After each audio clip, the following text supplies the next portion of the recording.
Si Kiyo ay isang talunan na estudyante na lumipat sa isang paaralan para sa mga babae sa pag-asang makuha ang kanyang inaasam na V-card. Gayunpaman, nang mahuli siyang tumitingin sa mga babae, siya ay itinapon sa bilangguan ng paaralan. Ngunit ang mga warden ay pawang mga magagandang babae na nagpapalitan sa pagpaparusa sa kanya.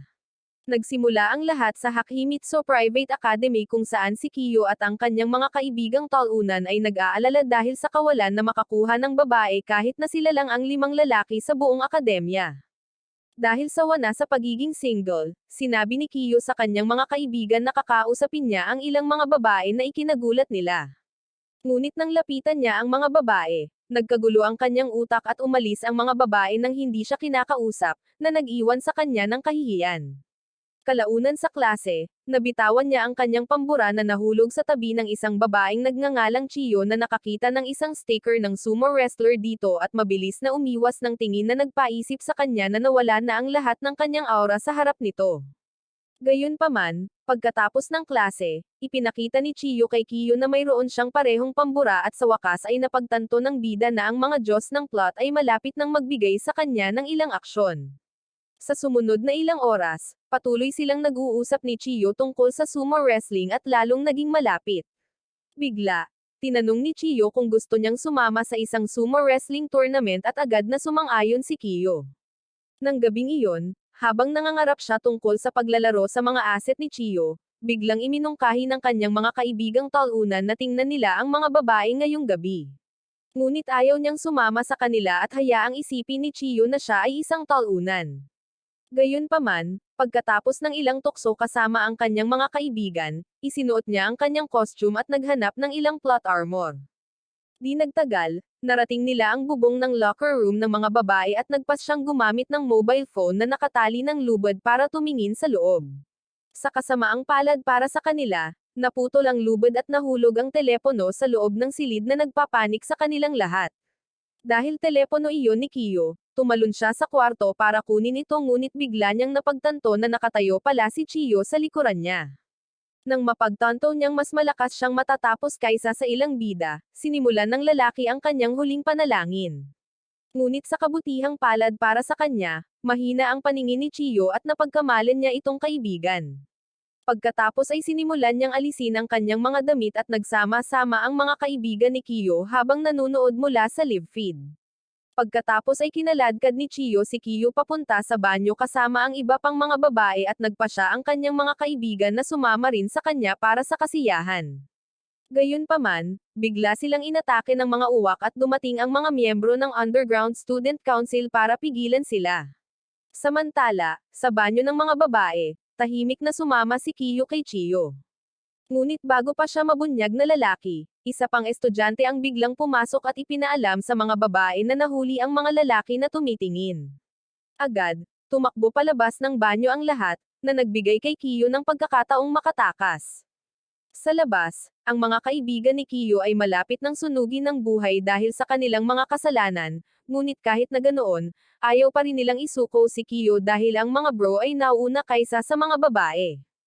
Habang nakamasid si Kiyo mula sa malayo, isang babaeng lumapit sa kanya at ipinaliwanag na ang kanyang mga kaibigan ay nahuli ni Hana at Miko, na nagsisilbi sa Underground Student Council.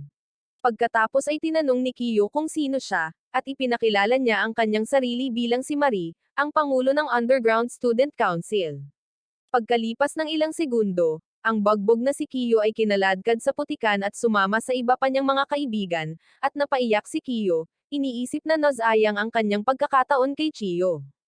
Kinabukasan, habang nanunood ang iba pang mga nasa paaralan, sinentensyahan ni Marie ang lahat ng 5 lalaki ng 1 buwan sa loob ng bilangguan. Ipinaliwanag din niya na ang sinumang sumubok na tumakas ay makakatanggap ng mas mataas na sentensya para sa lahat, at ang 3 magkakasunod na pagkakasala ay magreresulta sa pagpapatalsik. Nang gabing iyon, ang mga lalaki ay inatas ang gumawa ng harang sa paligid ng bilangguan, ngunit nang subukan nilang makipagtalo, pinanatili silang disiplinado ng Bise-Presidente, si Miko. Gayunpaman, sinimulan niya silang pahirapan na parang isang ina, kaya lumapit si Kiyo at sinabi sa kanya na sumosobra na siya. Kalaunan habang kumakain, inaasahan ni Kiyo na matutuwa ang kanyang mga kaibigan na nailigtas niya sila, ngunit pinagalitan talaga siya ng mga lalaki dahil ang pagkatapakan ni Miko ay nagbibigay sa kanila ng kiliti sa katawan. Sa kabila ng pagkagulat, hinayaan ni Kiyo ang mga lalaki, kaya kinabukasan, nasiyahan silang lahat sa pagpapahirap kay Miko.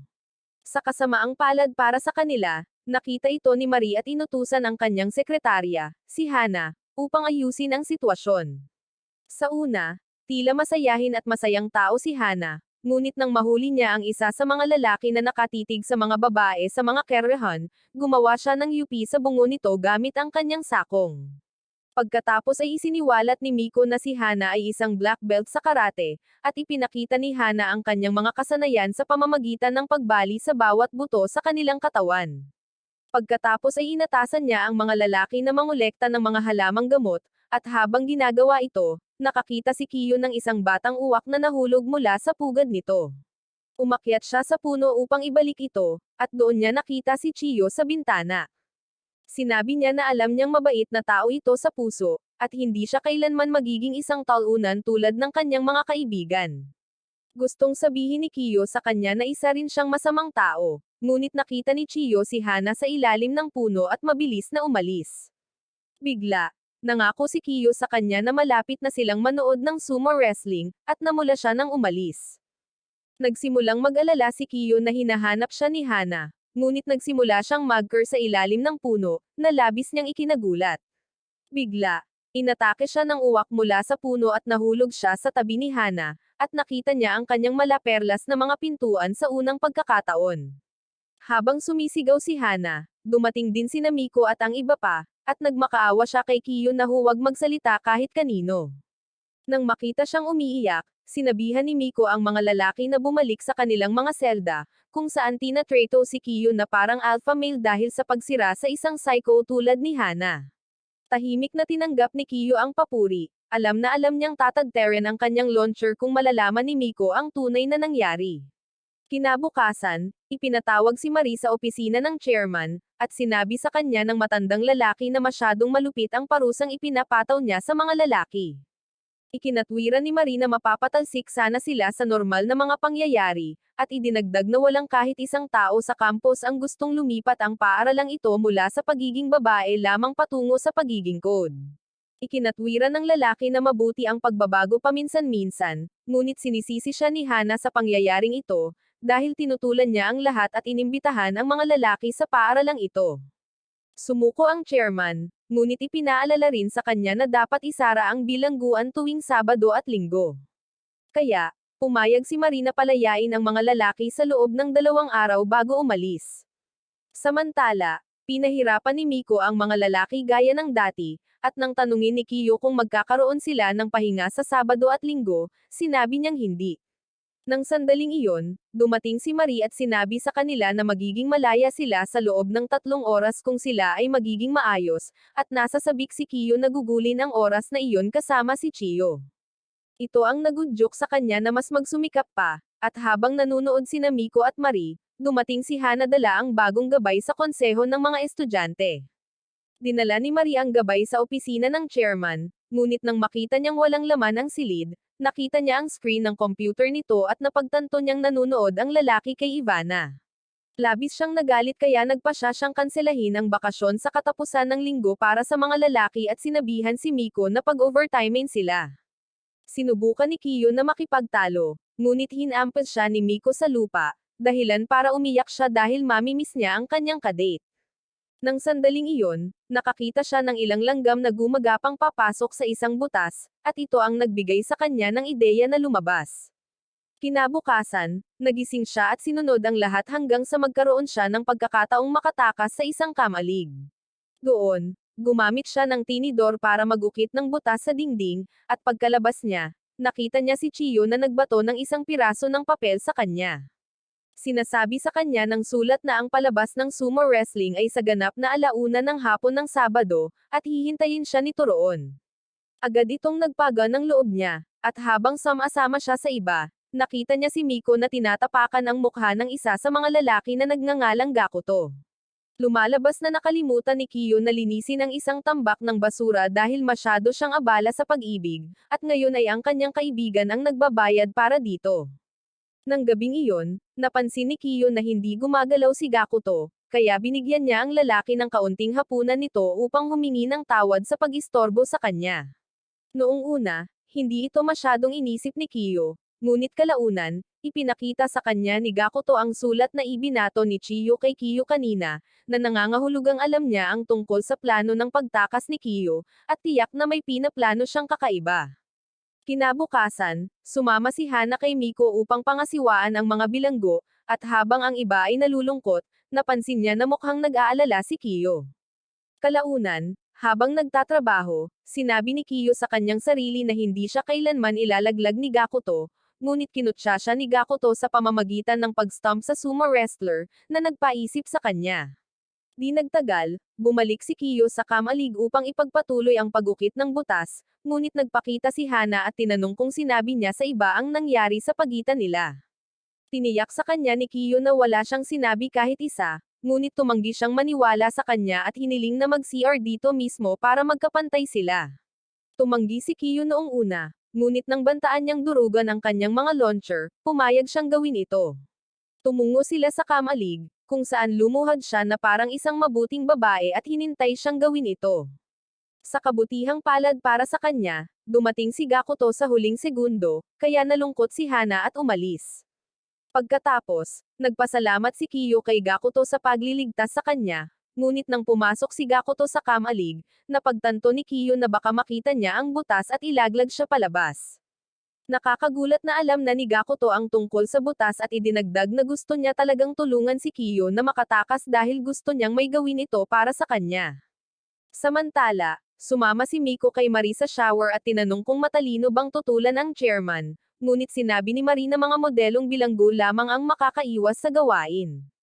Kasabay nito, bumalik ang chairman sa kanyang opisina at napagtanto na nakita ni Marie ang mga bagay na iniwan niya sa screen. Sa gabi, tinanong ni Kiyo si Gakuto kung bakit niya gustong tumakas kasama niya at sinabi ni Gakuto na kailangan niyang kumuha ng ilang limited edition na mga figuran, na lumalabas lamang minsan sa bawat 40 taon. Gayunpaman, alam din niya na mawawala si Kiyo nang hindi bababa sa 3 oras at tiyak na maghay-hinala sina Miko at Hana na nawawala siya. Kaya, sinabi ni Gakuto na mananatili siya at guguluhin sila sa kanyang master plan. Samantala, nakasalubong ni Marie ang chairman sa mga pasilyo at nabitawan ng lalaki ang isang libro sa kanyang kamay, na nagpapakita ng kanyang buong koleksyon ng mga materyal. Nang makita ito, malamig na inapakan ito ni Marie at naglakad palayo, nangakong mas gagapiin pa ang mga bilanggo simula bukas, para hindi sila maging isang talunan na katulad niya. Kinabukasan, habang nagtatrabaho ang mga lalaki, naglagay si Kiyo ng lag-ari sa tambak ng basura para magamit ito para pahinain ang mga haligi ng kamalig. Di nagtagal, nakipagtalo si Gakuto kay Kiyo dahil binugbog na naman siya, dahil sa hindi pag-asikaso ni Kiyo sa basura. Nagsimula silang mag-away para makaakit ng atensyon at mabilis silang itinulak ni Hana papasok sa kamalig, dahilan para masira ito. Pagdating ni Miko, isinisisi ni Hana ang lahat ng mga lalaki, kaya binugbog sila ni Miko at inatasan silang muling itayo ang kamalig. Pagkaalis ng mga babae, napangiti sina Kiyo at Gakuto dahil bahagi ito ng kanilang plano. Gayunpaman, bumalik si Hana na may dalang upuan at sinabing babantayan niya ang buong pangyayari, na siyang pumihil sa kanilang plano. Hiniling din niya kay Kiyo na makipag-usap sa kanya at pagdating niya, binalaan niya ito na huwag sabihin kahit kanino ang tungkol sa insidente ng pagker. Pinainom din niya ito ng tsaa sa kung anong dahilan bago siya pinaalis at nagmakaawa si Kiyo kay Gakuto na mag-isip ng isa pang plano para maalis siya. Sinubukan ni Gakuto ang kanyang makakaya ngunit nabigo, para lamang mapansin na ikinakaway ni Kiyo ang kanyang mga binti na parang kailangan niyang gumamit ng banyo.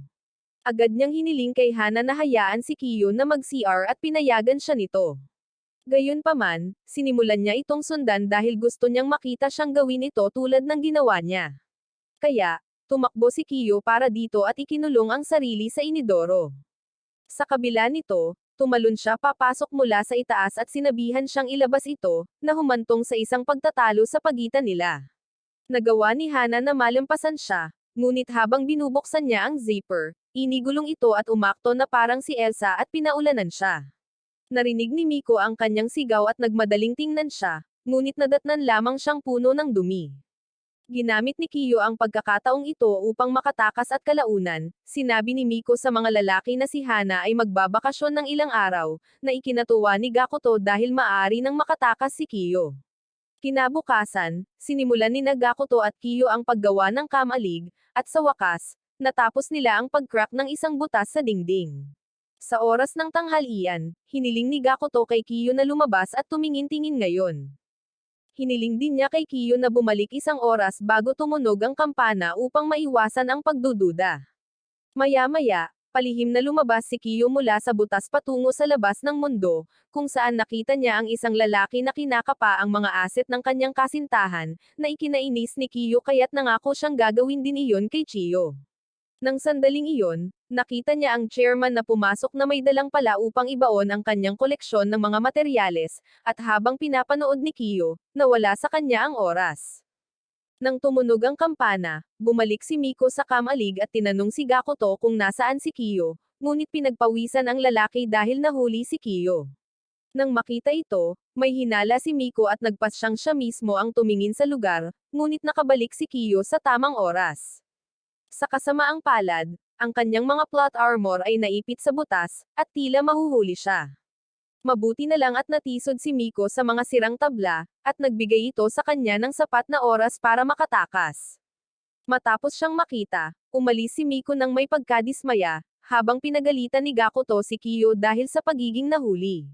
Pagkatapos ay sinabi sa kanya ni Kiyo na kailangan nilang palakihin ang butas upang hindi na muling maipit ang kanyang sarili, na hindi alam na nakikinig sa kanila ang kanilang kaibigang si Shinga.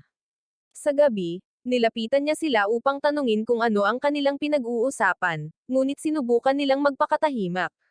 Nang sandaling iyon, naaga ang kanilang atensyon ni Miko at ng kanyang mga tagapag-alaga ng mass destruction, at dumating siya dala ang mga bagay na kanilang hiniling.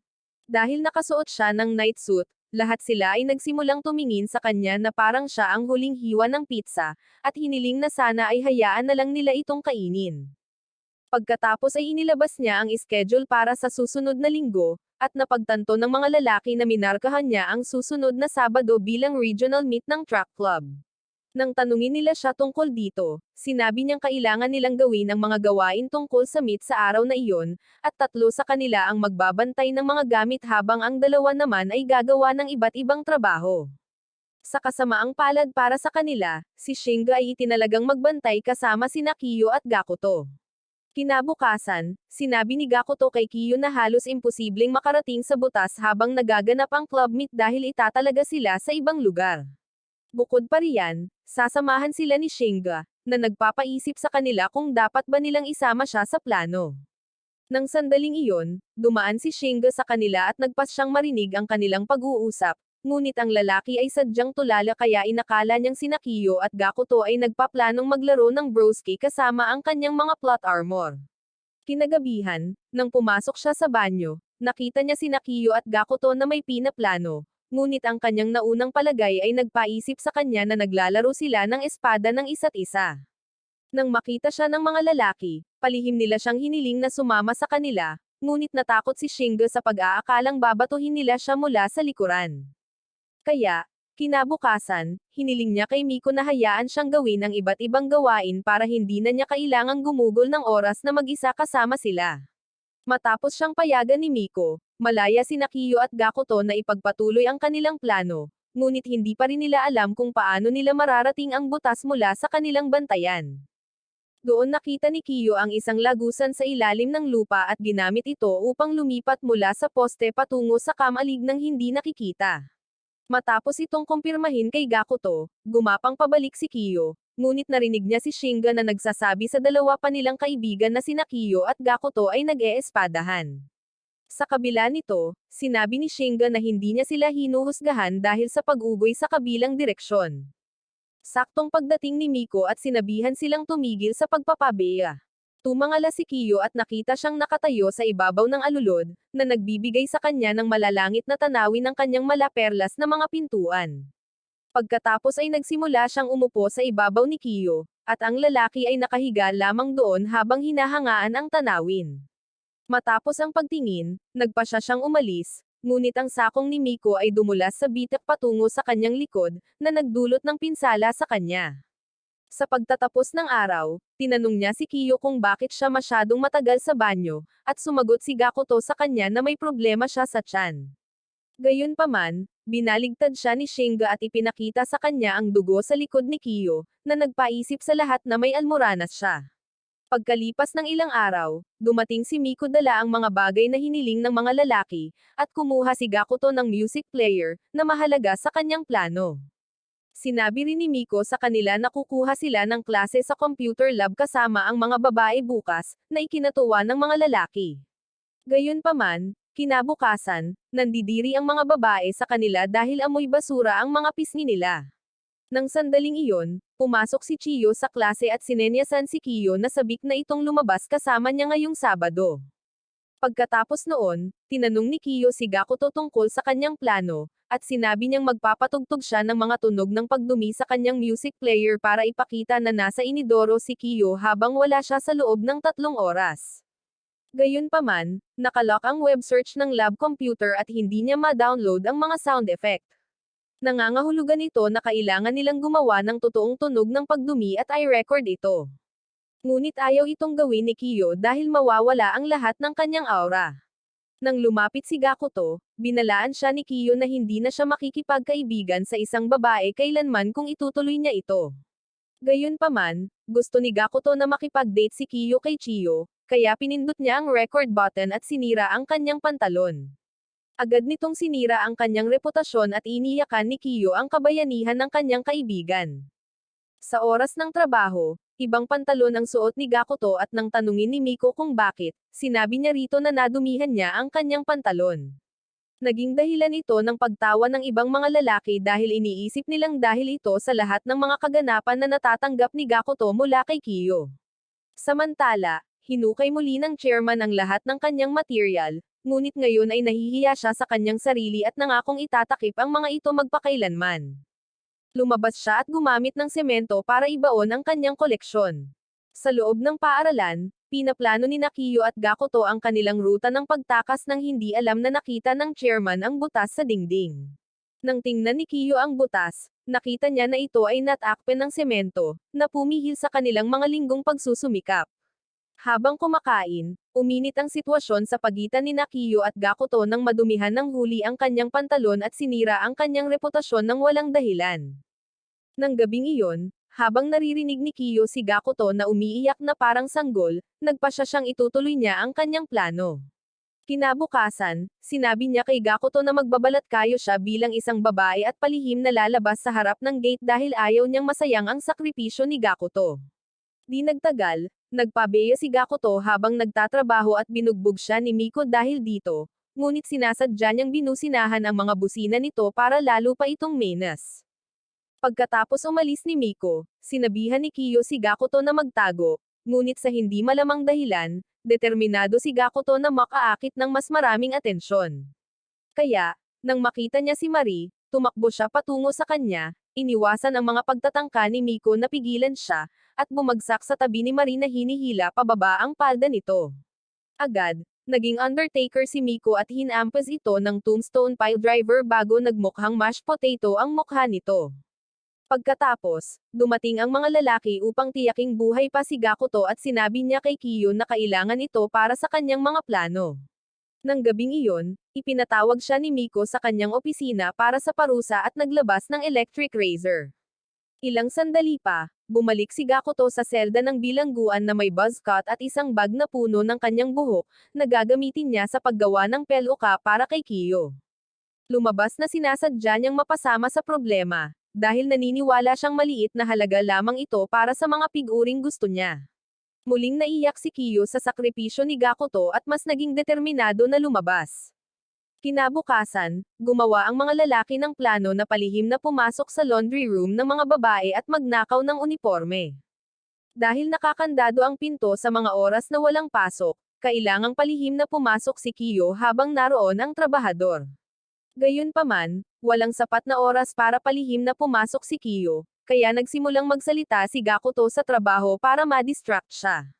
Habang papunta ang trabahador kay Gakuto para bugbugin ito, lumabas si Kiyo mula sa bentilasyon at palihim na pumasok sa silid para hanapin ang uniforme.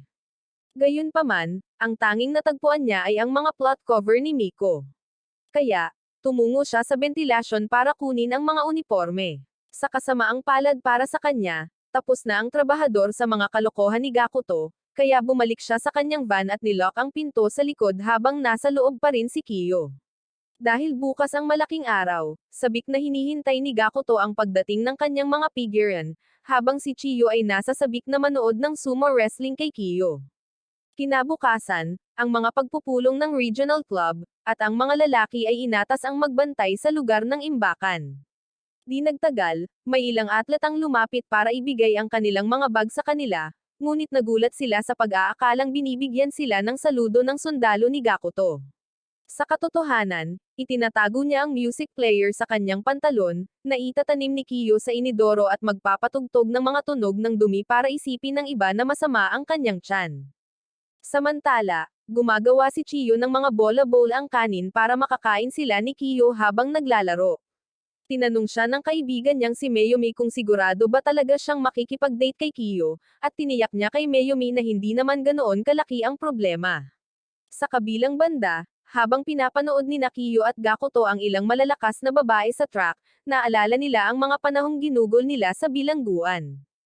Matapos ipagdiwang ang kanilang pagkakaibigan, nagpasya si Kiyo na kumilos, inilagay ang music player sa inidoro at ginamit ang bintana para makatakas sa bentilasyon.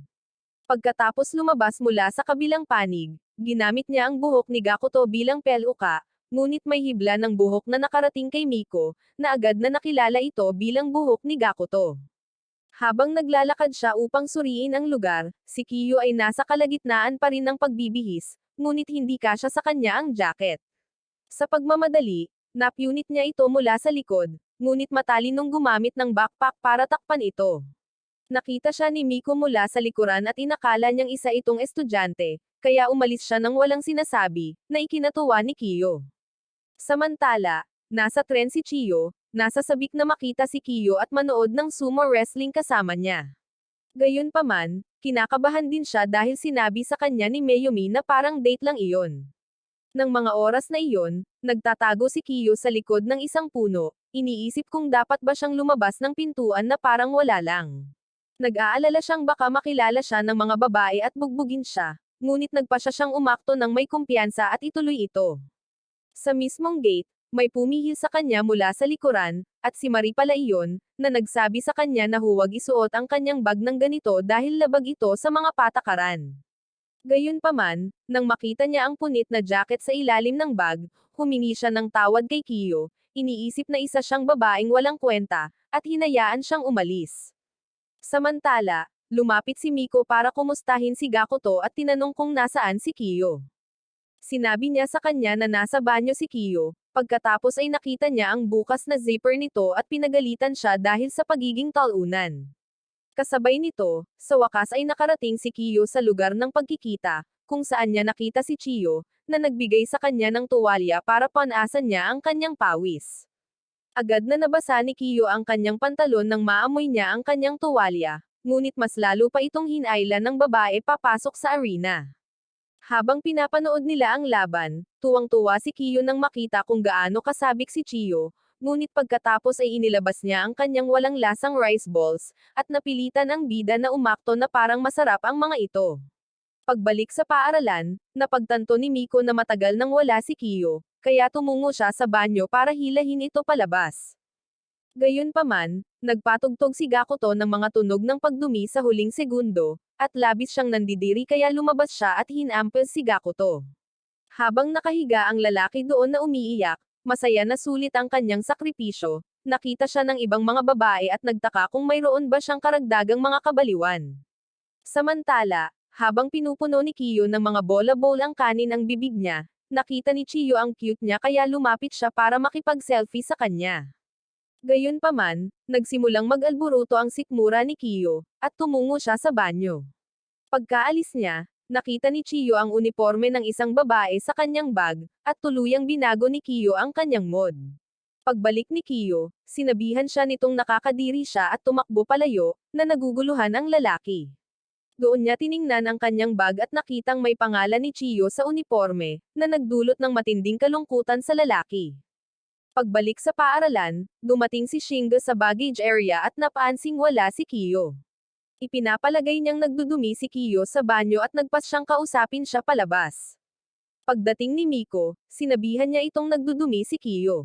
Kaya, inutusan ni Miko si Kiyo na lumabas ng banyo or sisirain niya ang pinto. Sinubukan ni Gakuto na patugtugin muli ang mga tunog ng pagdumi, ngunit hindi gumana ang controller at nauwi sa pagsira ni Miko sa pinto. Laking gulat ng lahat, natagpuan nila si Kiyo na umiiyak sa upuan at labis na nasuklim si Miko kaya't umalis na lang siya.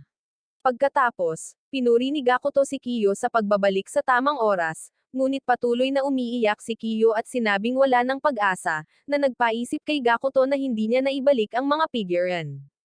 Ngayong galit na galit, ipinaalala ni Gakuto sa kanya na nawala ang kanyang buhok at dignidad dahil lamang sa mga figuran na iyon. Kaya, mabilis na sinabi sa kanya ni Kiyo na siya nga ang nagdala ng mga ito sa kanyang bag. Agad nitong inayos ang mood ni Gakuto at ipinagkibit-balikat niya ito, iniisip na tinutokso lang siya ni Kiyo. Sinubukan ni Kiyo na sabihin sa kanya ang tungkol sa kanyang sumo date, ngunit mabilis na itinago ni Gakuto ang mga figuran at iminungkahing lumabas sila bago pa may maghinala. Paglabas nila, nakasalubong nila si Marie, na inakusahan si Kiyo ng pagtakas at pakikipag-date kay Chiyo. Nagkunwari si Kiyo na inosente, ngunit nabunyag ang kanyang pagkukunwari ng ibunyag ni Marie na si Chiyo pala ang nag-post ng kanilang larawan sa social media. Pagkatapos ay isiniwalat ni Marie na si Chiyo ay ang kanyang nakababatang kapatid na babae. At matapos matagpuan ni Miko ang buhok ni Gakuto sa kanilang bag, inakala ni Marie na ginamit sila ni Kiyo bilang peluka at ninakaw ang uniforme ng isang babae para makatakas sa paaralan. Dahil wala nang ibang pagpipilian, inamin ni Kiyo ang kanyang mga krimen at isiniwalat ni Miko na ang uniforme na kanyang ninakaw ay kay Chiyo, na lalong nagpalole sa sitwasyon para sa kanya. Habang nagsisimulang maglakad palayo si Marie, sinabihan ni Miko ang iba na bumalik sa bilangguan habang si Kiyo ay nanatili rito at nagdarasal para sa mabilis na pagkasawi. Pagkaalis nila, sinuntok ni Shinga si Kiyo sa mukha dahil sa paglabag sa mga bro bago pa man ang mga babae, ngunit ang tanging nagawa ni Kiyo ay humingi ng tawad. Nang araw na iyon, kinaladkad ni Miko si Kiyo sa solitary confinement dahil sa pagtatangkang paglaruan ang kapatid ng presidente. Hindi man lang nagsalita si Kiyo at pumulupot na parang aso dahil sa labis na kahihiyan sa kanyang ginawa. Kinabukasan, pinanood ni Marie habang isinasailalim ni Miko si Kiyo sa isang malupit na interogasyon tungkol sa kung paano niya nakuha ang peluka. Inako ni Kiyo ang lahat ng sisi sa kanyang sarili upang linisin ang pangalan ni Gakuto at kahit nasa ilalim ng matinding pressure mula kay Miko, tumanggi siyang sumuko. Sa wakas, tinanong siya ni Marie kung bakit niya partikular na ninakaw ang uniforme ni Chiyo at sinabi ni Kiyo na hindi niya alam na kay Chiyo iyon dahil pumili siya ng isa ng random. Pagkatapos nito, tumungo si Marie sa silid ni Chiyo ngunit hindi sumagot si Chiyo or binuksan ang pinto. Kinabukasan, tinipon ni Marie ang lahat ng mga lalaki at napagpasyahan na si Kiyo ay kumilos ng mag-isa at nagulat si Gakuto na siya ang yumako ng lahat ng sisi. Sa huli, pinalawig ni Marie ang sentensya ng lahat ng isang buwan ngunit para kay Kiyo, siya ay patatalsikin sa paaralan. Kalaunan, dahil naaawa ang lahat kay Kiyo, sumabog ang galit ni Gakuto at tinanong kung sino ang nagbigay kay Marie ng awtoridad na patalsikan ang mga estudyante. Sinabihan siya ni Shinga na huwag gumawa ng gulo ngunit tinanong siya ni Gakuto kung bakit malamig ang pakikitungo niya kay Kiyo kahit na magkakilala na sila simula pagkabata. Bilang tugon, tinanong ni Shinga kung bakit hindi sinabi sa kanila ni Kiyo ang tungkol sa pag-aalsa sa paniniwalang hindi niya sila pinagkakatiwalaan ng sapat sa bagay na ito. Nangangahulugan ito na hindi sila itinuturing ni Kiyo na magkaibigan at lahat ay nasasaktan dahil dito. Tinanong nila siya kung may sinabi ba sa kanya si Kiyo ngunit itinanggi ito ni Gakuto dahil natatakot siya sa mga kahihinatnan. Samantala, sa opisina ni Marie, ipinaalala ni Miko kay Marie na wala silang kapangyarihang patalsikan ang mga estudyante ngunit sinabi niya sa kanya na nasasakupan niya ito. Kasunod nito, nagmumakmak si Kiyo sa kanyang selda dahil hindi lamang niya nawala ang pag-ibig ng kanyang buhay kundi pati na rin ang kanyang buong swirl ng mga kaibigan. Samantala, sa wakas ay bumangon si Chiyo mula sa kama at niyaya ang kanyang kaibigang si Mayumi na kumain ng tanghalian kasama niya. Habang kumakain, inamin niya na sumobra ang reaksyon niya nang una niyang makita ang uniforme niya na hawak ni Kiyo at hindi niya ito binigyan ng pagkakataong magpaliwanag. Nang mga sandaling iyon, narinig niya ang ilang mga babae na nag-uusap tungkol sa kung paano tumakas si Kiyo sa paaralan habang nakasuot ng uniforme ng babae at ngayon ay pinatalsik dahil dito. Nang mga sandaling iyon, dinala ni Miko si Kiyo sa kanyang opisina kung saan hiniling ni Marie na huminto sa pag-aaral na ikinalito niya dahil inakala niyang pinatalsik siya. Sinubukan ni Marie na manipulahin siya sa pamamagitan ng pagsasabi na alam ng lahat na ninakaw niya ang uniforme ng babae at imposibleng mabuhay siya sa paaralan ngayon. Nahulog ang loob ni Kiyo sa kanyang mga taktika at pumayag na pirmahan ang mga dokumento, ngunit ang tanging pinagsisisihan niya ay hindi kailanman malalaman ni Chiyo ang katotohanan. Nang mga sandaling iyon, pumasok si Chiyo sa opisina bilang protesta, at tinatanong kung bakit kailangang umalis ng paaralan si Kiyo. Inakusahan siya ni Marie ng ilegal na gawain, kaya sinabi ni Chiyo na siya rin ay sangkot, at dapat din siyang patalsikan, dahil siya ang nag-imbita kay Kiyo na lumabas kasama niya. Nang sabihin ni Marie na parang isang baliw na kinuha niya pa nga ang uniforme ni Chiyo, humarap si Chiyo kay Kiyo para tanungin kung bakit niya ito ginawa. At sinabi ni Kiyo na nagkataon lang. Dahil dito, sinampal siya ni Miko sa mukha, ngunit niyakap siya ni Chiyo at sinabihan si Miko na umatras. Pagkatapos ay sinabi niya na aalis din siya, at pinirmahan ang mga papeles. At hindi maintindihan ni Marie kung bakit siya nahuhumaling sa lalaking ito. Dahil dito, inulit ni Chiyo ang sariling sinabi ni Marie na ang sino mang may gusto sa mga uwak ay hindi kailanman magiging masamang tao, at pagkatapos ay isiniwalat na nakita niya si Kiyo na tumulong sa isang batang uwak na nahulog mula sa pugad nito. Kahit na naantig siya, nanatili si Marie sa pagtanggi, iniisip na napagkamalan siya ni Chiyo na ibang tao, at hiniling kay Kiyo na pumirma sa mga papeles ng pag-alis. Sa pagkakataong ito, sinabihan siya ni Kiyo na ibalik ito sa kanyang sarili, dahil hindi niya ito kailanman pipirmahan. Kaya, sinabihan ni Marie si Miko na ibalik siya sa kanyang selda. Nang gabing iyon, habang bumabalik siya sa kanyang selda, naalala niya kung paano naramdaman ang mga asset ni Chiyo sa kanyang mga pisngi, at iyon lamang ay sapat na upang manatili siya sa paaralang ito. Gayunpaman, ang kanyang mga kasama sa selda ay lahat ay nagalit sa kanya, maliban kay Gakuto, dahil siya ang kasabwat ni Kiyo sa krimen. Nang gabing iyon, tinanong ni Miko si Marie kung ayos lang ba sa kanya ang mga bagay-bagay, ngunit isiniwalat ni Marie na plano niyang paalisin ang lahat ng 5 lalaki mula sa paaralan. Sa mga sumunod na araw, inatasan niya si Miko na manaktik sa mga lalaki upang malaman ang kanilang mga libangan. Si Gakuto ay nahuhumaling sa mga figuran, si Joe ay puro tungkol sa kanyang bukid ng langgam, si Andre ay nagtatago ng isang diary sa ilalim ng kanyang kama, at si Shinga ay may isang magulong silid dahil naiinis siya tungkol sa pagpapahaba ng kanyang sentensya. Kinabukasan, ang mga lalaki ay inatas ang linisin ang bodega at ang banyo. Kaya, habang si Shinga ay nakikipagtulungan kina Joe at Andre upang asikasuhin ang bodega, hiniling ni Kiyo kay Gakuto na tumulong sa mga banyo. Gayunpaman, sinabihan ni Shinga si Gakuto na sumama sa kanila, na napilitan si Kiyo na magtrabaho ng mag-isa. Kahit na hindi kasama, nanatili si Kiyo sa kanyang positibong pananaw, dahil pakiramdam niya ang mga plot armor ni Chiyo ang siyang sukdulang gantimpala sa kanyang pagdurusa. Habang nililinas niya ang banyo, nakita niyang may tao sa isa sa mga stall, kaya nagpa siya siyang maghintay.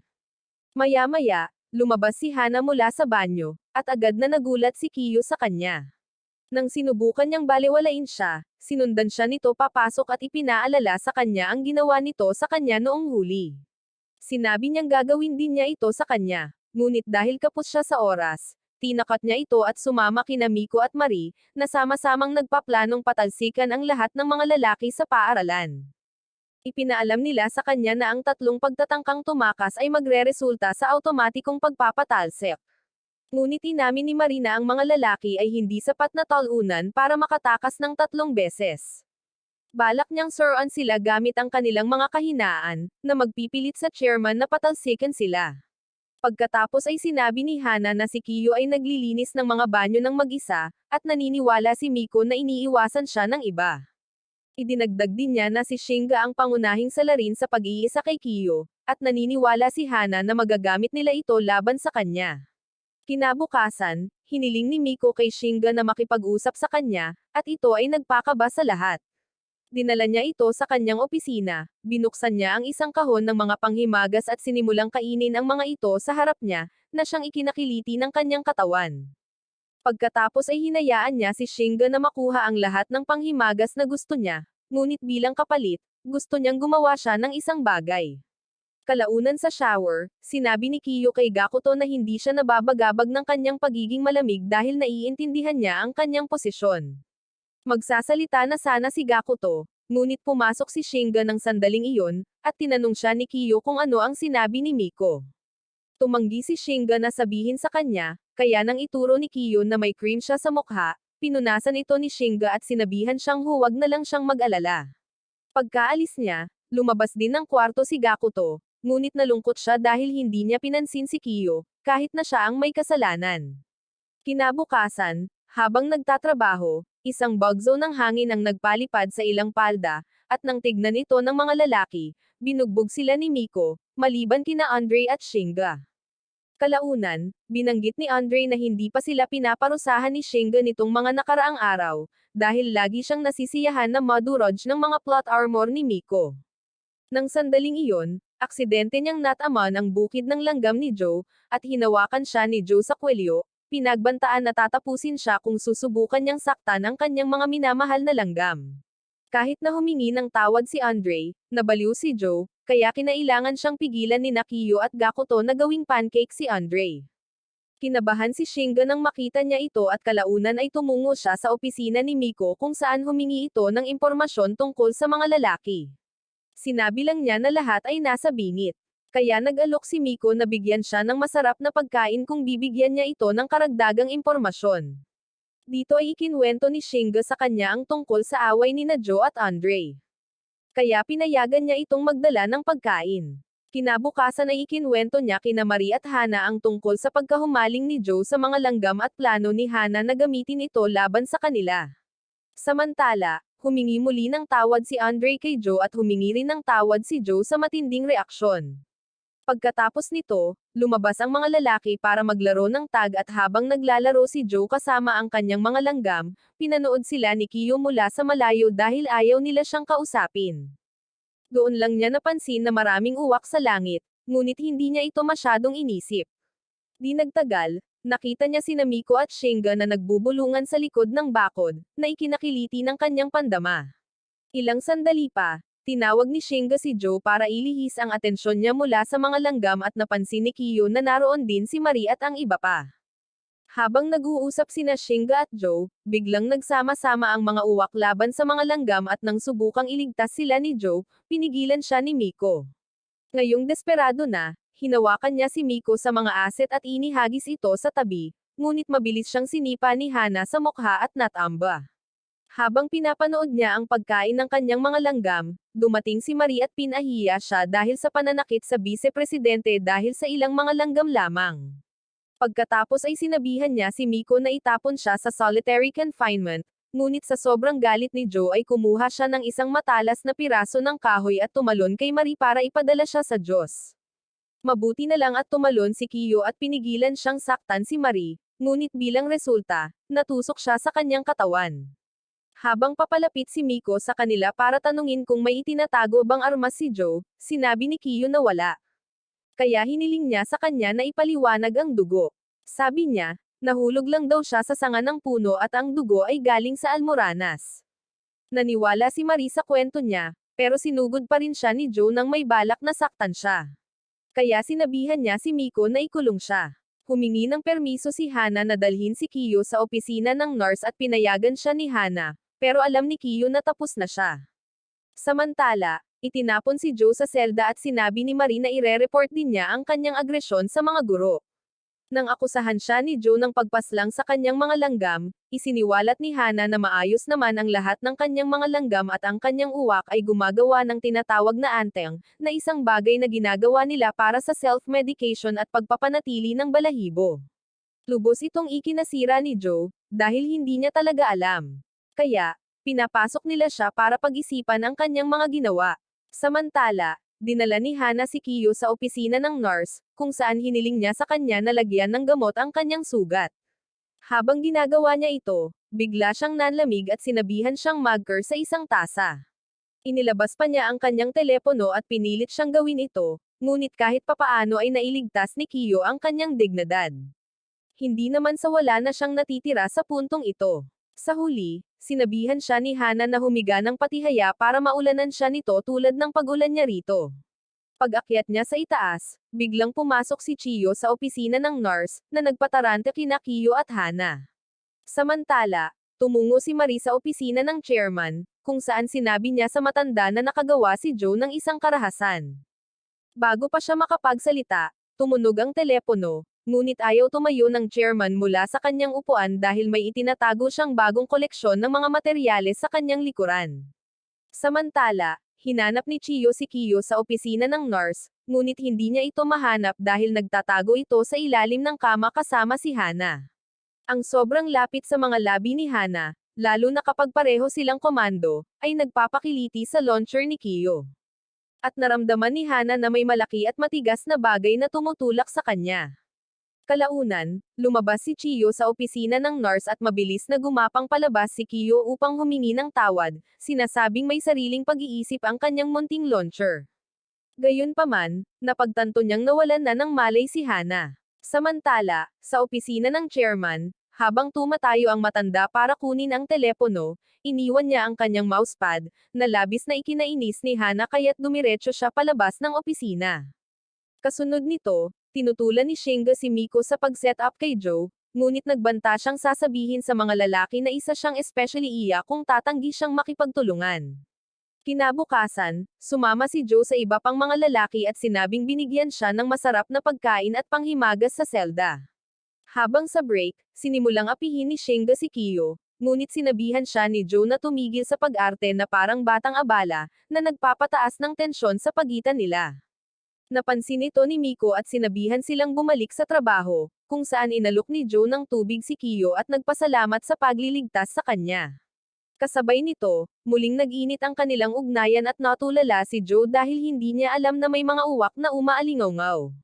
Gayunpaman, sinabi sa kanya ni Kiyo na may kakaiba sa araw na iyon, dahil ang konseho ay tumatambay sa bakuran dahil hindi sila tumatambay doon. Nakita rin niya sina Shinga at Miko na palihim na nag-uusap, ngunit hindi niya maintindihan kung ano ang kanilang pinag-uusapan. Samantala, nakabalik na si Shinga sa opisina ni Miko at binigyan siya nito ng 3 oras para hawakan ang damo at pagmasdan ang kahit ilang babae ayon sa gusto niya. Ilang sandali pa, nasa labas na si Shinga at nagpas siyang kunin ang root beer na hiniling sa kanya ni Miko. Samantala, nagdarasal si Gakuto sa kanyang figurean para sa kapatawaran dahil sa pag-iwan sa kanyang kasama sa kagipitan. Hiniling niya sa figurean na gabayan siya, hindi niya namalayan na nahulog na pala ang espada nito. Maya-maya, pumunta si Shinga sa arcade ngunit natalo siya ng isang babae na nakasuot ng uniforme ng kanyang paaralan.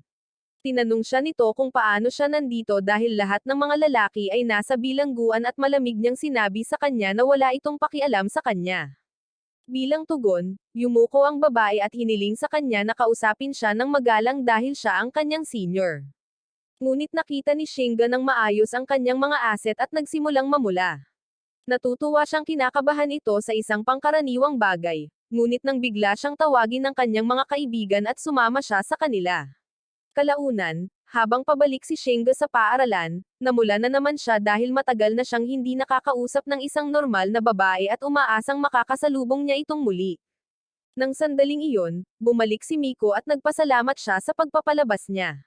Tinanong niya kung papayagan ba siyang lumabas muli at sinabi niyang depende ito sa kung gaano niya kahusay ginagawa ang kanyang trabaho. Nang sandaling iyon, binuksan niya ang root beer at tumalsik ito sa buong katawan niya. Kaya galit niyang sinabi sa kanya na ang mga root beer ay carbonated habang nagbibigay sa kanya ng magandang fan service. Pagkatapos noon, tumungo si Shinga sa banyo kung saan niya nakita ang isang larwang espada na nahulog mula sa figurean ni Gakuto. Kinabukasan, habang nagtatrabaho ang iba, niyaya ni Miko si Shinga sa kusina kung saan siya nagluto ng pritong manok at sinabing papayagan lamang niya ito kung magbibigay siya ng karagdagang impormasyon. Doon ay inabot sa kanya ni Shinga ang larwang espada at sinabing natagpuan niya ito sa banyo. Agad itong inihagis ni Miko sa mukha niya, ngunit tumalbog ito sa dingding at tumama sa pagkaing inihahanda niya. Habang sinasabihan niya itong lumabas, nasa banyo si Gakuto at hinahanap ang larwang espada. Doon dumating si Hana at sinabihan siyang bumalik sa trabaho.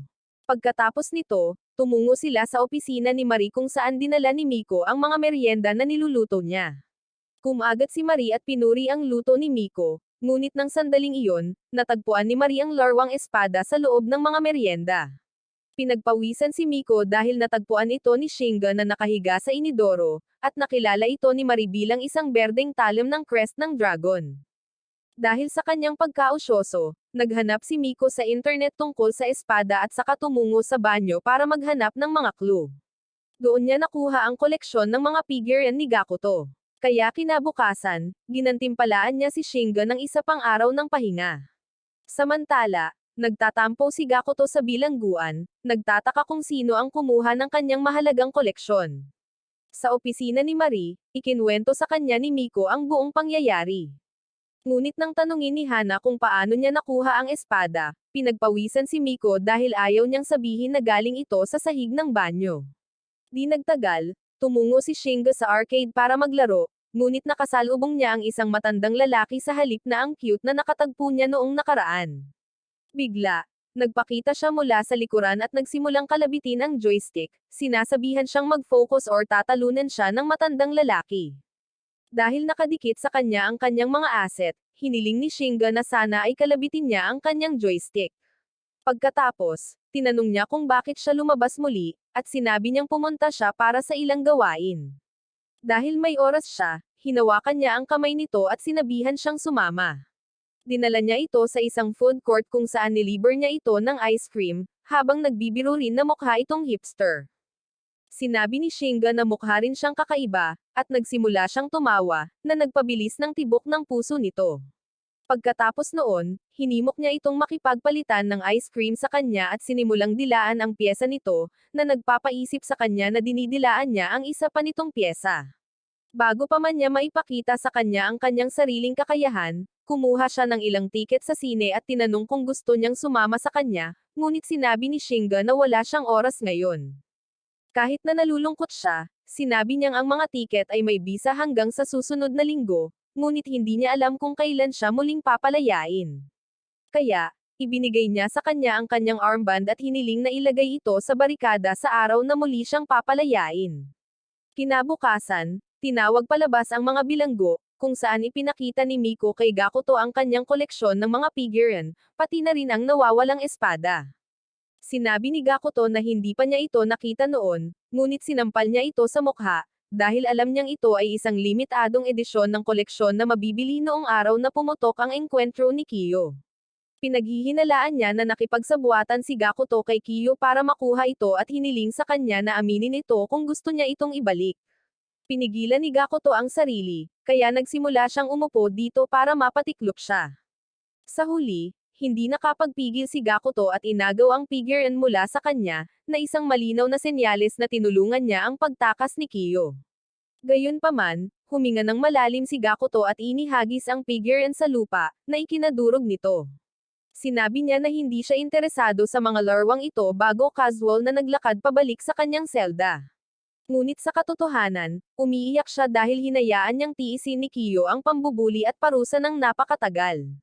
Inaangkin ni Marie na nabigo ang kanilang plano at humingi ng tawad si Miko dahil hindi niya inaasahan na aabot sa ganito si Gakuto.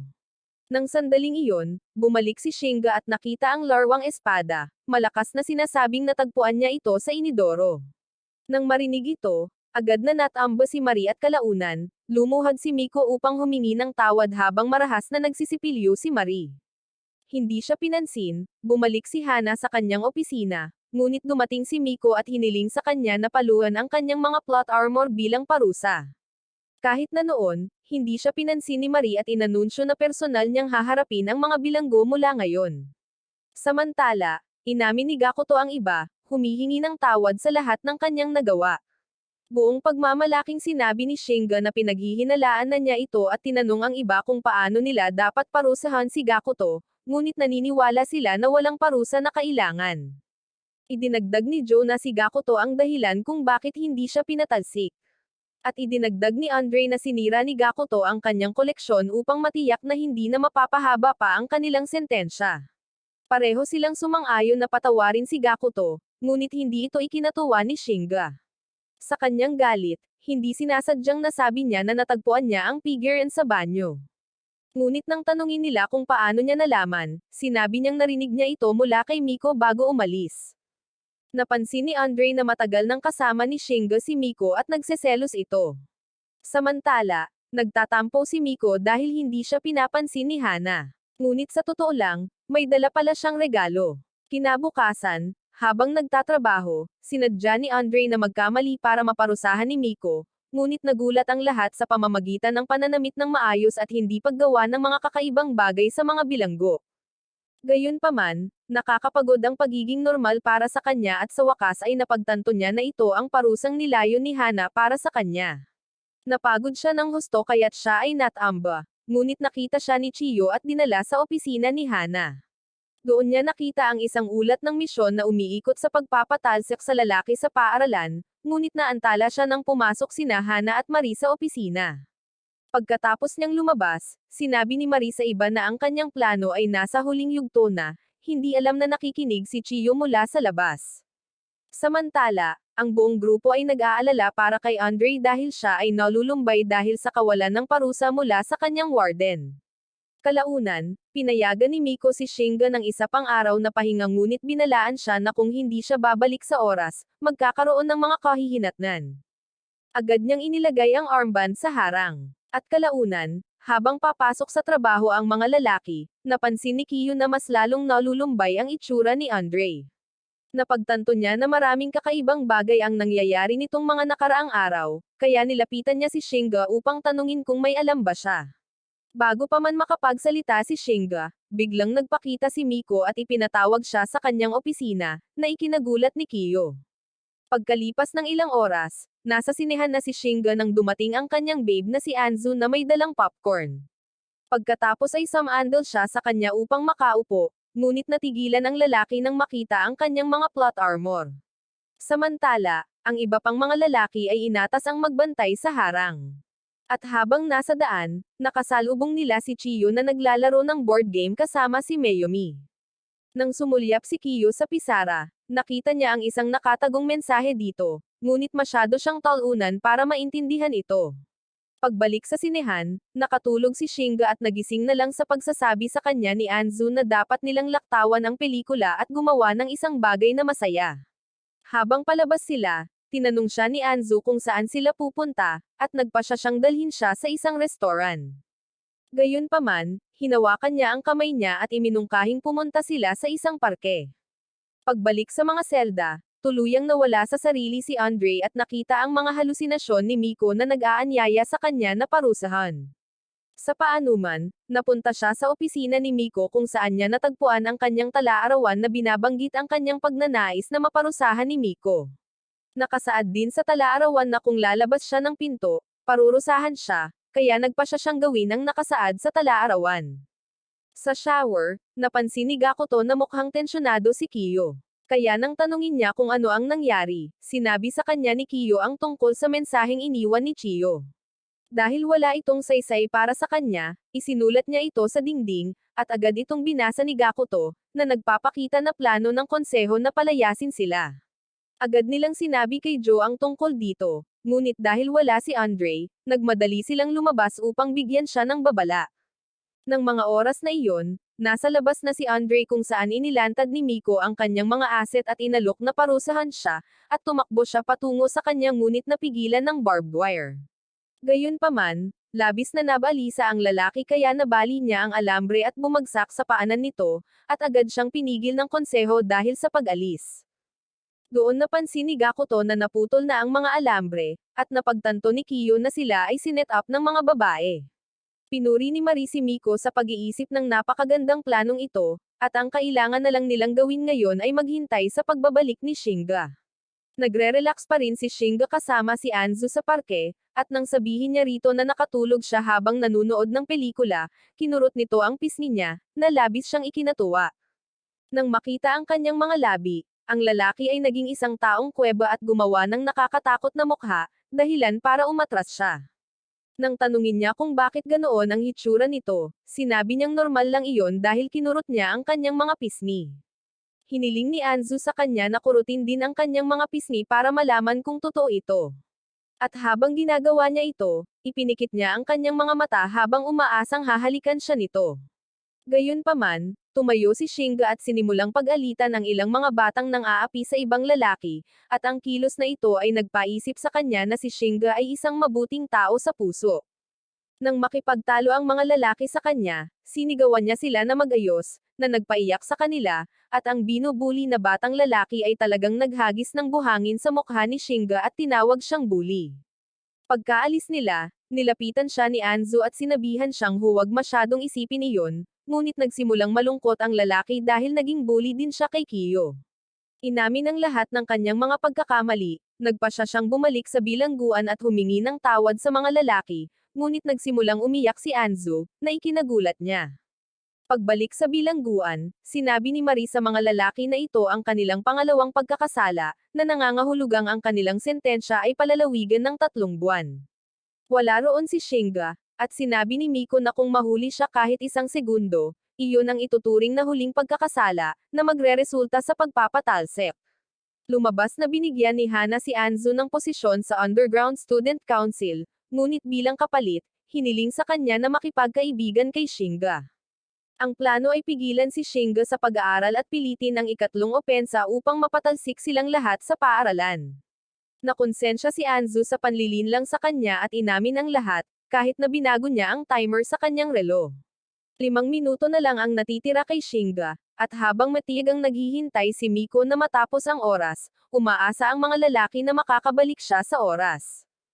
Habang nasa daan, muntik nang mabangga si Shinga ng truck at ang driver ay lumabas na isang manggagawa sa paaralan. Sakto lang ang paghatid sa kanya ng lalaki pabalik sa paaralan, ngunit nang subukang buksan ni Shinga ang pinto, hindi ito gumalaw. Nakalulungkot, naubusan ng oras at nagresulta ito sa ikatlong opensa, na nangangahulugang lahat sila ay pinapatalsik sa paaralan. Kalaunan, habang nakaupo si Shinga roon na puno ng konsensya, sinabi sa kanya ni Kiyo na sinuntok niya siya nang ginawa rin ni Kiyo ang parehong bagay sa kanya. Sinabi ni Shinga na ayos lang din sa kanya na masuntok. Kaya, marahang tinapik siya ni Kiyo sa balikat at sinabing tabla na sila. Pagkatapos noon, pinatawad nilang lahat si Shinga dahil minanipula rin siya ng konseho at ito ang nagpaiyak sa kanya. Inamin niya sa lahat na maaaring naloko siya talaga si Anzu at nakisaya rin siya sa mga pakana nito habang pinapanood ang pelikula. Agad na binugbog ng lahat ng mga lalaki ang kaluluwa niya dahil itinuturing nilang hindi mapapatawad ang krimeng ito. Kinabukasan, dinala silang lahat sa opisina ng chairman para patalsikan, ngunit biglang pumasok si Chiyo at isiniwalat na plano lang iyon ng konseho. Nang banggitin niya ang dokumento ng DTO na nakita niya, itinanggi ito ni Marie dahil hiniling na niya kay Hana na alisin ito. Dahil wala nang ibang pagpipilian, lumabas na lang ng silid si Chiyo, at pagkatapos ay pinilit ni Marie ang chairman na sundin ang mga patakaran at palayasin ang mga lalaki. Matapos siyang pumayag, bumalik ang mga babae sa kanilang opisina para mag-party at nagpa siya si Miko na mag-pull up sa pinto para magdiwang. Sa kalagitnaan, binuksan ni Anzu ang pinto at pinabagsak siya bago inamin ang kanyang pagkabigo na may segawa ang kanyang gawain. Kahit na noon, hindi nagalit si Marie dahil nagtagumpay ang misyon, ngunit pagkatapos siyang paalisin, hiniling niya kay Hana na bantayan siya. Pagkatapos, tinanong ni Hana si Miko kung kailangan niya ng tulong dahil ang kanyang takip ng plot ay naipit sa hawakan ng pinto, ngunit sinabi niyang maayos lang siya. Nang sinubukan niyang makawala, nabasag ang kanyang takip ng plot at bumagsak siya. Inalok siya ni Marie ng tulong at nang tanungin ni Hana kung kailangan niya ng bagong pares ng takip ng plot, tumanggi siya at lumabas na parang komando. Samantala, sa mga selda, tumanggi ang mga lalaki na umalis ng ganoon kadali at doon naalala ni Shinga ang isang mahalagang bagay.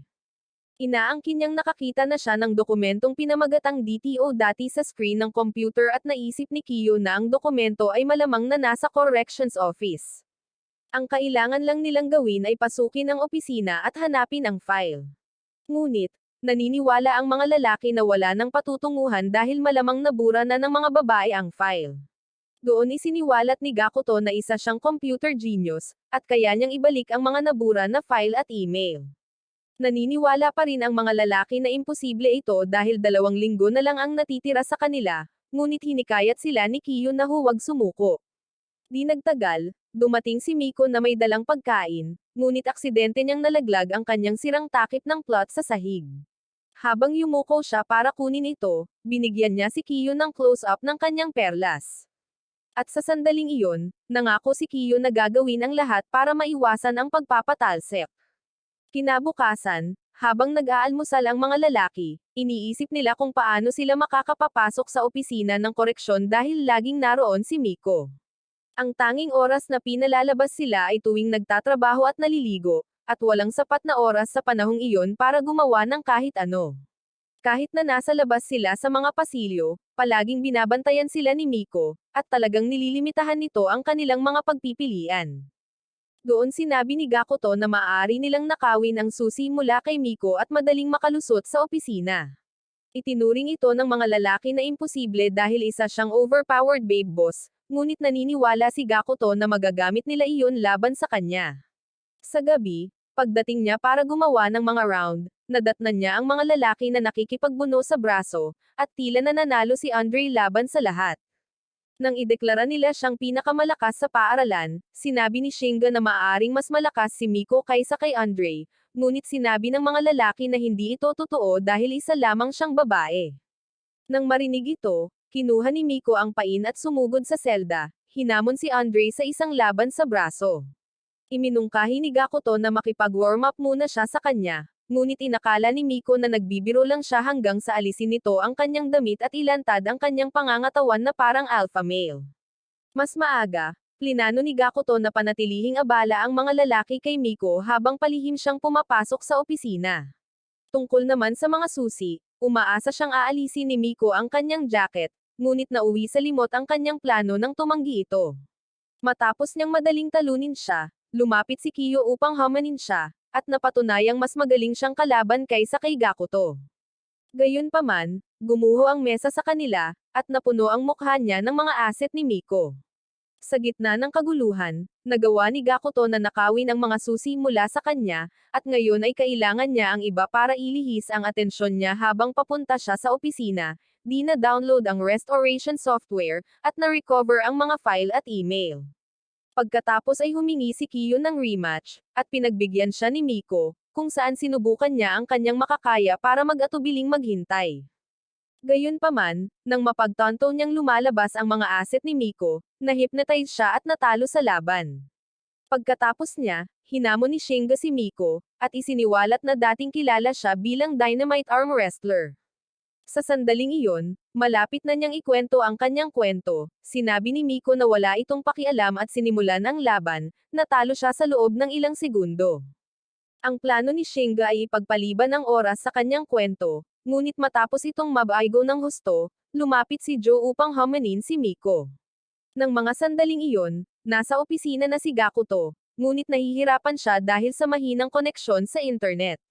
Matapos agad na matalo ni Miko si Joe, si Andre na ang lalaban sa kanya, at kinailangan niyang huminto ng 7 minuto.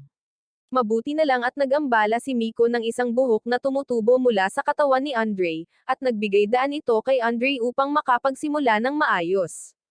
Gayunpaman, mabilis na nakabawi si Miko, ngunit napagtanto lamang na hindi siya makapag-focus dahil patuloy siyang naaabala ng buhok. Sa tuwing ibinababa niya ang braso nito, nakikita niya ang buhok, at dahil dito ay natalo siya ni Andre. Para malabanan ito, sinubukan niyang manalo ng mabilis bago pa niya makita ang buhok, ngunit pinigilan siya ni Andre sa huling segundo at bumuga ng hangin, na naging dahilan upang gumalaw ang buhok na parang isang nag-iisang puno sa gitna ng bagyo sa disyerto. Muling natagpuan ang sarili na nasa kawalan, tiningnan niya ang mukha ni Andre at nakita niyang umiwas ito ng tingin. Dahil dito, napagtanto niya na maaari rin niyang ipikit ang kanyang mga mata para manalo. Kaya, pagkatapos niyang mag-lock-in, nagawa niyang talunin si Andre nang may 1 minuto na lang na natitira sa orasan. Matapos makuha ng sarili niyang papuri, isinuot niya ang kanyang jacket at napagtanto na wala na ang mga susi. Paglingon niya, nakita niya si Gakuto sa likuran niya, na parang kinuha lang nito ang mga susi sa sahig. Kinuha niya ang mga susi at umalis, ngunit nabunyag ni Gakuto na na-download lang niya ang software, ngunit wala siyang sapat na oras para makuha ang mga file. Sa gabi, nalulumbay ang lahat ng mga lalaki, ngunit nakahinga rin sila ng maluwag dahil ginawa nila ang lahat ng kanilang makakaya. Pinahahalagahan din nila ang oras na ginugol nila rito bilang mga kasama, at ito ang dahilan kung bakit sila lahat ay umiiyak sa tuwa. Habang lumilipas ang mga araw, sumuko ang mga lalaki sa pagsisikap na bawiin ang kanilang pagpapatalsik dahil tuluyan nang nasira ang kanilang kalooban.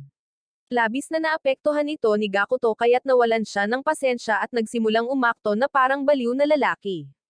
Samantala, pakiramdam ni Marie ay nagawa na niya ang kanilang misyon ng matagumpay ngunit sa ilang kadahilanan ay hindi kontento si Miko. Kalaunan, habang nagdadala siya ng pagkain para sa mga lalaki, maingat siyang pinagmasdan ni Chiyo. Sa selda, sinabi niya sa mga lalaki na 2 araw na lang ang natitira bago pirmahan ng chairman ang kanilang mga papeles sa pagpapatalsik. Pagkatapos ay pinayagan niya silang kumain ng isang kainan na gusto nila sa kanilang huling araw at inilista nilang lahat ang mga bagay na gusto nilang kainin. Nasa kawalan pa rin ng ulirat si Gakuto kaya umorder siya ng kanin na may palaman na tipaklong. Pagkaalis ni Miko, nakakita si Kiyo ng sulat mula kay Chiyo sa kanyang pagkain at hiniling niya rito na mag-iwan ng tugon sa isang piraso ng tinapay. Napansin ito ni Gakuto at agad na sinabi sa lahat ngunit hindi sila naapektuhan dahil tapos na ang lahat para sa kanila. Gayunpaman, bumalik si Gakuto sa kanyang normal na sarili dahil nakikita niya ito bilang isang tanglaw ng pag-asa na ikinagulat ng lahat dahil nagkukunwari siyang nababaliw sa lahat ng oras na ito. Gayunpaman, ang kanilang pagkabigla ay nauwi sa pagkadismaya nang bumalik si Gakuto sa pagiging baliw na nagparamdam sa kanila na wala na silang ibang pagpipilian. Kalaunan, nakakita si Chiyo ng sulat mula kay Kiyo na nagpapaalam para lamang tumingin sa bintana at manghuli ng mga tipaklong para kay Gakuto. Kinabukasan, habang kumakain ang mga lalaki ng kanilang huling pagkain sa paaralan, lahat ay nandidiri sa pagkaing in-order ni Gakuto na kanin na may tipaklong. Nang kainin niya ito, nadama niyang napakasama nito kaya bumalik siya sa normal at nagkaroon ng isa pang magandang ideya para bawiin ang kanilang pagpapatalsik na kinabibilangan ng paggamit kay Chiyo. Sa oras na iyon, nakipag-ugnayan si Marie sa chairman upang matiyak na ang pagpapatalsik ay magiging ayon sa plano. Gayunpaman, nandidiri siya dahil pinapanood ng matandang lalaki ang mga tutorial ni Johnny Sin sa kanyang computer at iniwan siyang nandidiri. Pagbalik sa selda, nakaisip si Gakuto ng isang magandang plano ngunit nalaman niyang isang araw na lang ang natitira sa kanila habang ang kanyang plano ay nangangailangan ng 2 araw para gumana. Nang sandaling iyon, pumasok si Miko sa selda at hiniling na pirmahan nila ang kanilang kahilingan sa pag-alis at idinagdag na magiging tahimik ang paaralan kung wala sila. Hinala ni Kiyo na nagiging mahina siya sa kanila at nang makita ni Miko ang mangkok ni Gakuto sa sahig, nagalit siya dahil gumugol siya ng maraming oras sa paghuli ng mga tipaklong. Sa galit, ibinaon niya ang plot armor sa mukha nito bago ito ibinagsak. Pagkaalis niya, napagtanto ni Kiyo na tiyak na hindi siya magiging malambing sa kanila. Nagpa siya siyang huwag sumuko ng ganoon kadali at iminungkahi na sumulat sila ng apela sa chairman tungkol sa kahilingan ng pag-atras. Maaaring bigyan sila nito ng ilang araw dahil kailangan pang mag-imbestiga ng chairman, na magagamit nila upang mahanap ang mga file ng DOT. Hindi masyadong umaasa si Shinga, ngunit ipinaalala sa kanya ni Kiyo na ang paaralan ay may paligsahan sa basang t-shirt sa tag-araw at magkakaroon ng buong buffet kung mananatili siya sa paaralan sa oras na iyon. Kinabukasan, nang dumating si Miko upang kunin ang kanilang mga kahilingan sa pag-atras, nakakita siya ng isang apela na kalakip nito at nagmakaawa sila sa kanya na ihatid ito sa chairman. Pumayag si Miko na gawin ito, ngunit galit pa rin siya sa kung gaano siya kinailangang tumakbo para lang mahuli ang mga tipaklong. Pagkalipas ng ilang oras, habang hinihintay ng mga lalaki ang susunod na mangyayari, dumating si Miko at sinabihan silang tipunin ang kanilang mga gamit. Habang palabas sila, nakita nilang pinunit ni Miko ang kanilang apil at itinapon ito sa labas, na nangangahulugang wala ng pag-asa para sa kanila. Samantala, nasa klase ng pagluluto si Hana at maglalagay ng mga kabute sa kanyang pinggan. Gayunpaman, nalaglag niya ang isa at yumuko para kunin ito, dahilan para dumulas ang isa sa pagitan ng kanyang mga plot. Agad nitong naalala ang araw na sila ni Kiyo ay nasa ilalim ng kama sa opisina ng nurse, na labis niyang ikinagulat. Sa kabilang banda, umakyat ang mga lalaki sa hagdan patungo sa opisina ng chairman, kung saan sinalubong sila ni Marinang may ngiti. Nang sandaling iyon, dumating ang chairman at sinabihan si Miko na ibalik sila sa selda, na ikinagulat niya nang punatan niya ang kanilang apil. Pagbalik sa selda, nalito ang mga lalaki, kaya isiniwalat ni Kiyo na ginamit niya talaga ang apela bilang panlilinlang at ang tunay na mensahe ay nakasulat sa kahilingan sa pag-atras, na hindi kailanman tiningnan ni Miko. Lumalabas na naroon si Kiyo nang makita niyang ibinaon ng chairman ang kanyang tumpok ng mga material at ginamit niya ito bilang blackmail para makipag-usap sa kanya. Samantala, habang naghihintay si Miko sa labas ng mga selda, dumating si Hana na may dalang kutsilyo sa isang kamay at isang kabute sa kabila, gustong hiwain ang kabute ni Kiyo. Sa oras na iyon, sinabi ni Kiyo sa chairman na isinulat lamang niya ang isinulat niya para makuha ang kanyang atensyon at pagkatapos ay sinabi niya sa kanya na sila ay itinatag ng Underground Student Council. Gusto nila ng 3 karagdagang araw para mang-alap ng ebidensya at pumayag ang chairman na pagbigyan ito kung nasagot nila ng tama ang kanyang tanong. Tinanong niya kung mas gusto nila ang mga melon or cake, kaya naalala ni Kiyo ang mga larawan sa mga magazine ng chairman at pumili ng mga cake. Nagliwanag ang mga mata ng chairman nang sabihin niyang ang sinumang lalaking mahilig sa cake ay hindi kailanman magiging masama, ngunit gusto niyang malaman kung bakit mas pinipili nila ang cake kaysa sa melon bago niya ito bigyan ng karagdagang araw. Nagpa siya ang mga lalaki na pag-usapan kung ano ang maaaring pinakamahusay na sagot, ngunit itinanggi ng chairman ang lahat ng talakayan at hiniling na si Kiyo ang sumagot ng mag-isa. Samantala, galit na galit si Hana at nais niyang ibalik si Kiyo sa Diyos, ngunit alam ni Miko na hindi ito ang magandang panahon para magwala, kaya sinakal niya si Hana sa pagitan ng kanyang mga binti hanggang sa siya ay mawalan ng malay. Pagbalik sa loob, nahihirapan si Kiyo sa tamang sagot dahil mas gusto niya ang melon kaysa sa cake, at nang makita ito, nagsimulang maghinala ang chairman na nagsinungaling siya tungkol sa pagkagusto niya sa cake. Doon lang, nakita ni Kiyo ang isang pares ng pisngi sa bintana, na sa katunayan ay mga asset ni Miko. Nagbibigay ito sa kanya ng ideya, at ipinaliwanag niya na noong mga unggoy pa ang mga tao, inilalabas nila ang kanilang mga cake habang naglalakad gamit ang lahat ng 4 na paa. Gayunpaman, nang magsimula silang maglakad gamit ang 2 paa, ang asset ay naging isang maputlang imitasyon ng kung ano ang mga cake noon, at kaya naman mas gusto niya ang mga cake, dahil ang mga ito ang orihinal na pinagmumulan ng atraksyon.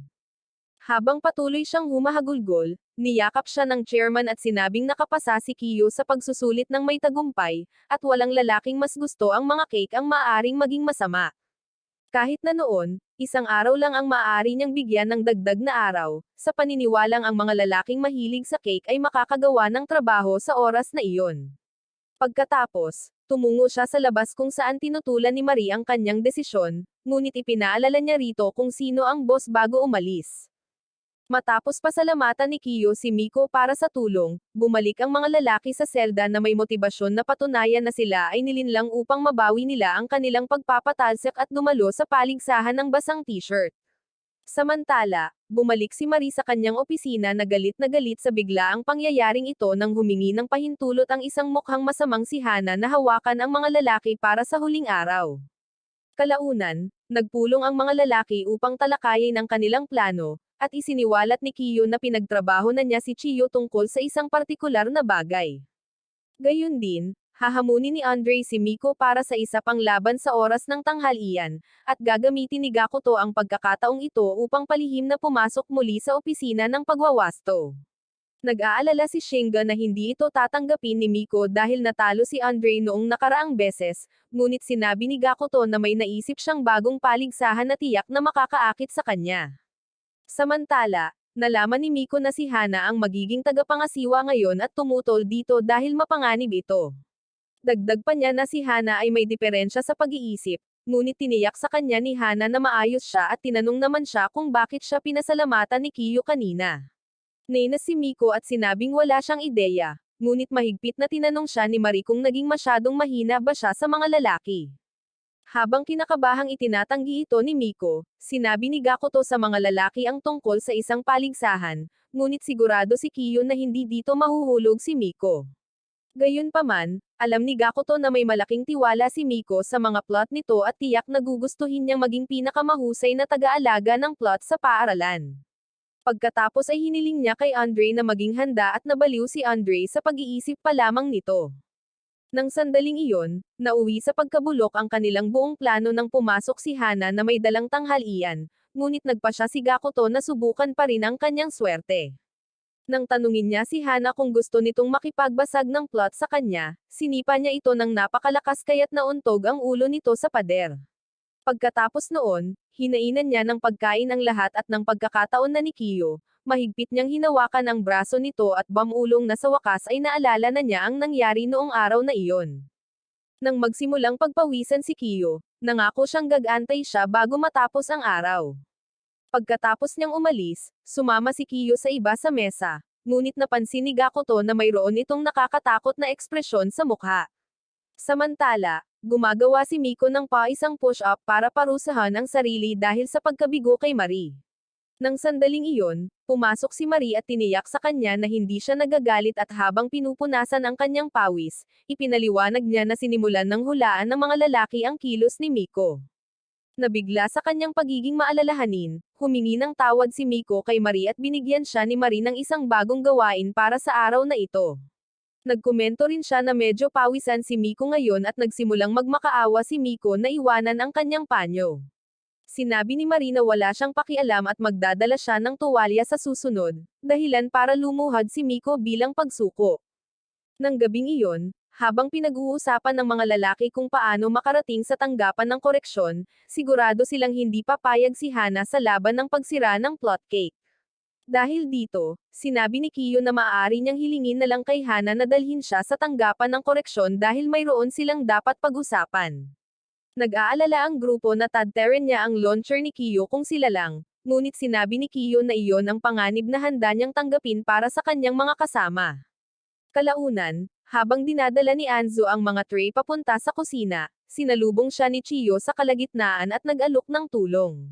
Pagkatapos, sa kusina, hinalugog niya ang mga plato at nakakita ng sulat mula kay Kiyo na humihiling na pumunta siya ngayong gabi pagkatapos ng hapunan.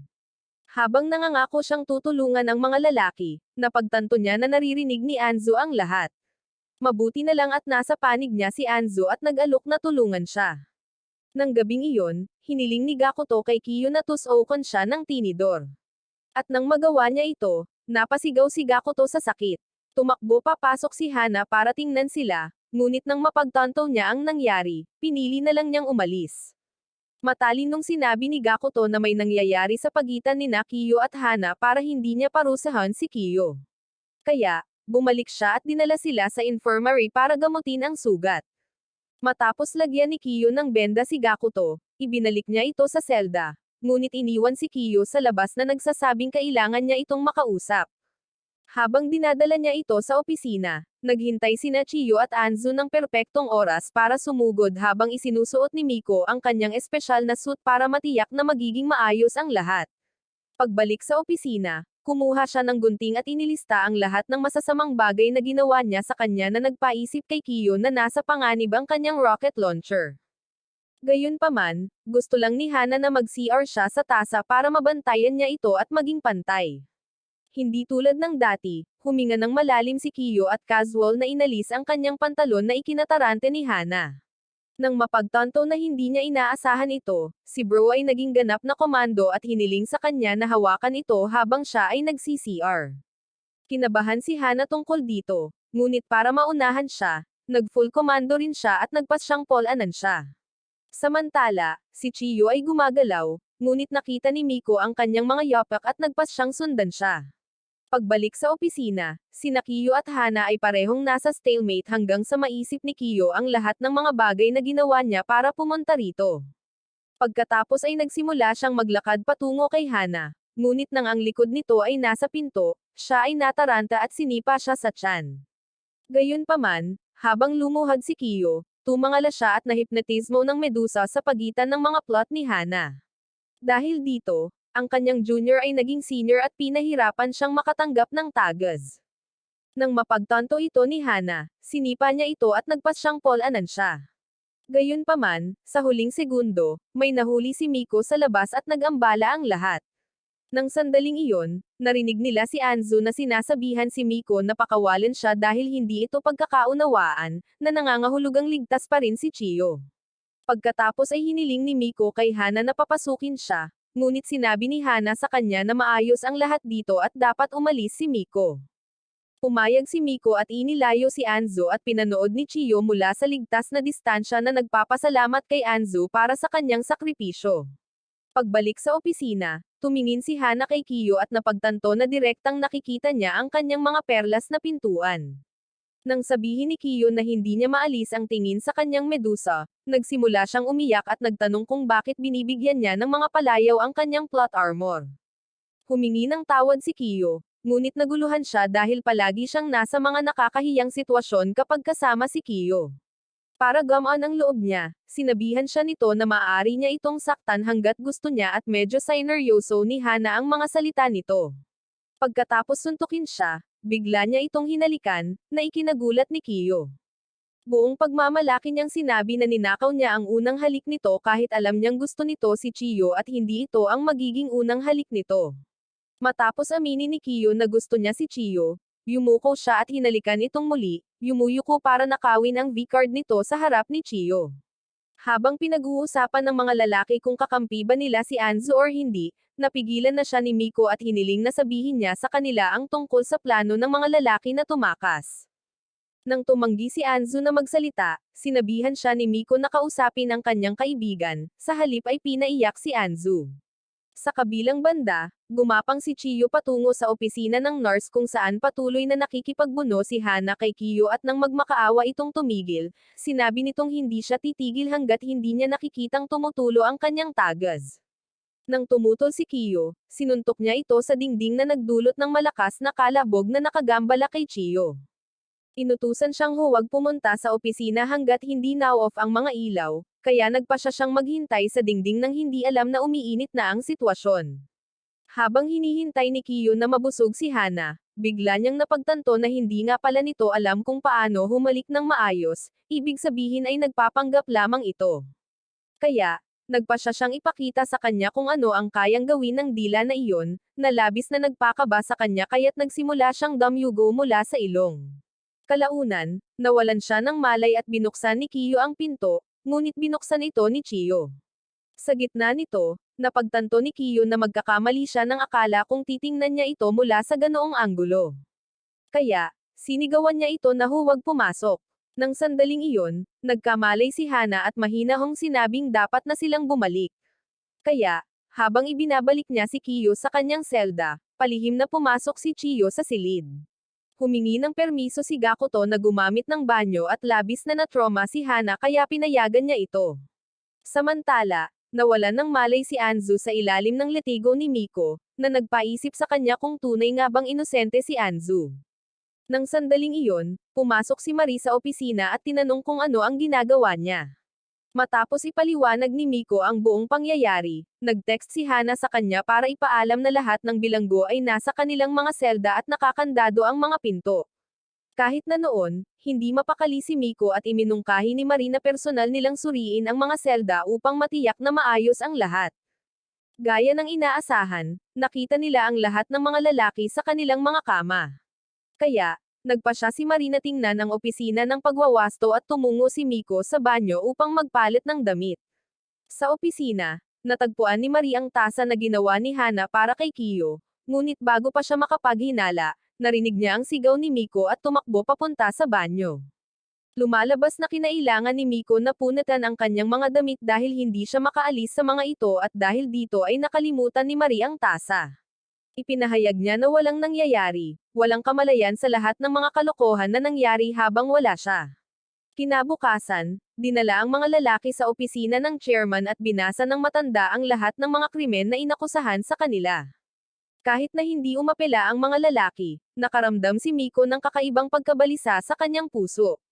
Sa oras na iyon, may tumatakbo papunta sa opisina ng chairman. Nakita sila ng mga babae at nagsimulang tumakbo palayo sa kanila. Pagbalik sa opisina, naramdaman ni Miko na may mali at tiningnan ang mga lalaki upang mapagtanto na si Gakuto ay pinalitan ni Chiyo. Nang sandaling iyon, kinaladkad ng ilang mga babae si Gakuto papasok sa opisina ng chairman dahil siya ang taong tumatakbo sa campus na nakasuot ng kanyang plot cover. Nang tanungin ni Kiyo kung bakit hindi niya isinuot ang uniforme ni Chiyo gaya ng plano, sinabi ni Gakuto na ayaw niyang madungisan ang banal na damit ni Chiyo gamit ang kanyang karumihan. Habang gulat na pinapanood ni Hana, ipinaliwanag ni Gakuto kung paano sila nagpalit ng pwesto ni Chiyo kagabi, na nag-iwan sa kanilang mga sarili na naguguluhan. Pagkatapos nito, humarap si Kiyo sa chairman at isiniwalat na ang konseho ay gumawa ng plano para mapatalsik silang lahat sa paaralan. Tinapos ni Marie ang pag-uusig dahil walang record para sa ganitong misyon, ngunit isiniwalat ni Kiyo na nagawa ni Gakuto na mabawi ang mga nabura na file mula sa kanilang computer. Hindi makapaniwala si Marie habang personal niyang tiningnan ang corrections office, ngunit isiniwalat ni Gakuto na ang kanyang plano ay nagtagumpay na sa oras na iyon. Ikinakatwiran ni Miko na hindi sapat ang oras para gawin ang lahat ng iyon, kaya malamang ay nagloloko lang siya, ngunit isiniwalat ni Gakuto na nagawa niya ang kalahati ng trabaho ng mas maaga, na ipinaalala sa kanya ang araw na pinag-arm wrestling niya ang mga ito. Pagkatapos ay kumuha siya ng drive mula sa kanyang mga plot at habang may luha sa kanyang mga mata, iniabot niya ito sa chairman.